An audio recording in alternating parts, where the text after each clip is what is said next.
అన్నదాతలకు ఆత్మీయ స్వాగతము. ఈరోజు కలకడ టమాటా మార్కెట్లో రేట్లు ఏ విధంగా పడుతున్నాయో తెలుసుకుందాము. 20 తారీఖు తీసుకుంటే 28/2/2025 ఈ నెలలో ఇదే ఆఖరి రోజు. రేట్ల విషయానికి వస్తే ఈరోజు తీసుకుంటే చిన్నకాయలు, పొడికాయలు ఇవన్నీ కూడా తీసుకున్నాం. మనకు 30 రూపాయల కాడ నుంచి 50 రూపాయల వరకు అయితే తీసుకున్నారు. ఇంకా మన సెకండ్ క్వాలిటీ కాయల విషయానికి వస్తే 80 రూపాయల కాడ నుంచి 90, 100 రూపాయల వరకు అయితే తీసుకున్నారు సెకండ్ క్వాలిటీ అన్నీ కూడా. ఇంకా మన ఫస్ట్ క్వాలిటీ కాయల విషయానికి వస్తే 120 రూపాయల కాడ నుంచి 140 రూపాయల వరకు అయితే తీసుకున్నారు ఫస్ట్ క్వాలిటీ కాయలన్నీ కూడా. టాప్ రేట్ విషయానికి వస్తే 150, 160 రూపాయలు టాప్ అండ్ టాప్ క్వాలిటీ కాయలు, లోకల్ కాయలు. సరుకు విషయానికి వస్తే మండికి 2-3 లాట్లు అయితే వస్తున్నాయి.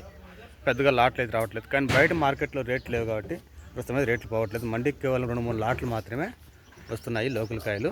ఇవి కూడా ఇప్పుడు కడకొచ్చి మార్కెట్ కాయలు చూసుకుంటే కలకడ లోకల్ తక్కువ, కానీ బయట నుంచి అయితే ఎక్కువ వస్తున్నాయి. మనకు మైతుకూరు, పులివెందుల ఆ కాయలు అయితే ఇక్కడికి వస్తున్నాయి అనమాట. ఇది కలకడ టమాటా మార్కెట్ సంబంధించిన సమాచారం.